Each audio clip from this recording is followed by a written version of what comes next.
Assalamualaikum warahmatullahi wabarakatuh. Perkenalkan, nama saya Dani. Tapi dalam video kali ini saya akan menjawab pertanyaan dari UAS komunikasi data dan jaringan.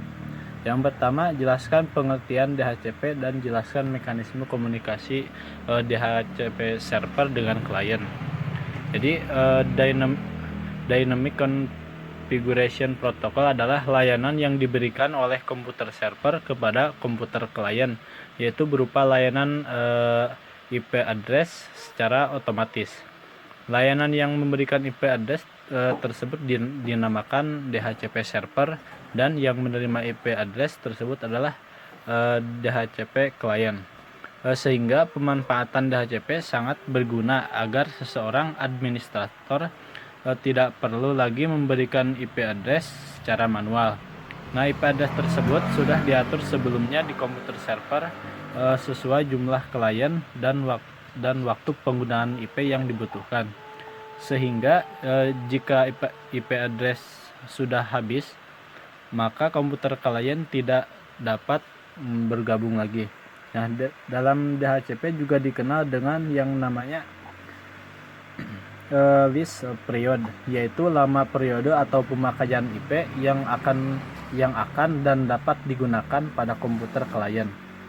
Nah, jika waktu tersebut sudah habis, maka komputer klien akan mendapatkan pembaruan IP address dari server.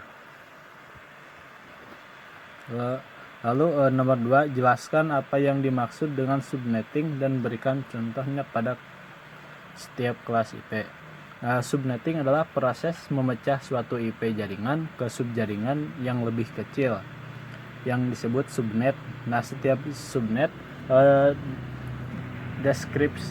deskripsi non-fisik atau ID untuk jaringan subfisik.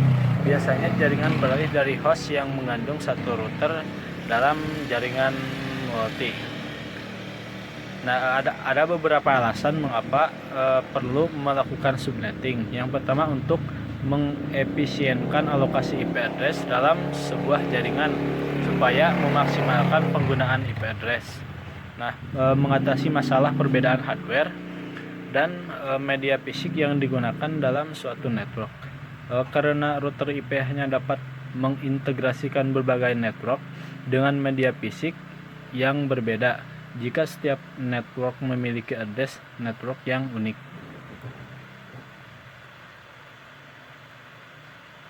Oke, selanjutnya ke nomor 3.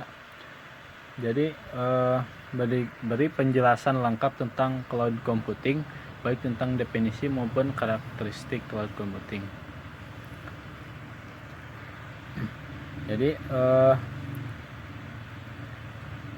Jadi cloud computing ini cloud computing adalah penyampaian berbagai layanan melalui internet. Sumber daya ini termasuk alat dan aplikasi seperti penyimpanan data, server, database, jaringan, dan perangkat lunak. Daripada menyimpan file di hard drive atau perangkat penyimpanan lokal, penyimpanan berbasis cloud memungkinkan untuk menyimpannya ke basis data jauh selama perangkat elektronik memiliki akses ke web. Ia memiliki akses ke data dan program perangkat lunak untuk menjalankannya. Yang keempat, berikan penjelasan terkait network security. Nah, network security adalah jadi dalam jaringan sangat penting dilakukan untuk memonitor akses jaringan dan mencegah penyalahgunaan sumber daya jaringan yang tidak sah. Jadi tugas-tugas keamanan jaringan dikontrol oleh administrator jaringan. Nah, jadi dari segi keamanan ada 5 poin. Yang pertama ada confidentiality. Jadi mensyaratkan bahwa informasi atau data hanya bisa diakses oleh pihak yang memiliki wewenang. Lalu integrity, yaitu integrity mensyaratkan bahwa informasi hanya dapat diubah oleh pihak yang memiliki wewenang. Lalu availability. Jadi mensyaratkan bahwa informasi tersedia untuk pihak yang memiliki wewenang ketika dibutuhkan. Lalu authentication. Nah, mensyaratkan bahwa pengirim suatu informasi dapat diidentifikasi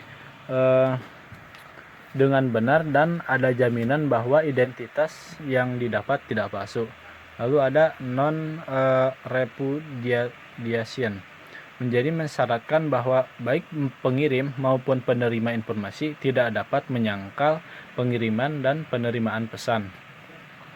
Lalu selanjutnya serangan terhadap keamanan dapat dikategorikan dengan 4 kategori utama, yaitu interruption. Jadi suatu set dari suatu sistem diserang sehingga menjadi tidak tersedia atau tidak dapat dipakai oleh yang berwenang. Contohnya adalah perusakan atau modifikasi terhadap piranti keras atau saluran jaringan. Lalu yang kedua ada interception. Jadi suatu pihak yang tidak berwenang mendapatkan akses pada suatu set. Nah, pihak yang dimaksud bisa berupa orang, program, atau sistem yang lain. Contohnya penyadapan terhadap data dalam suatu jaringan.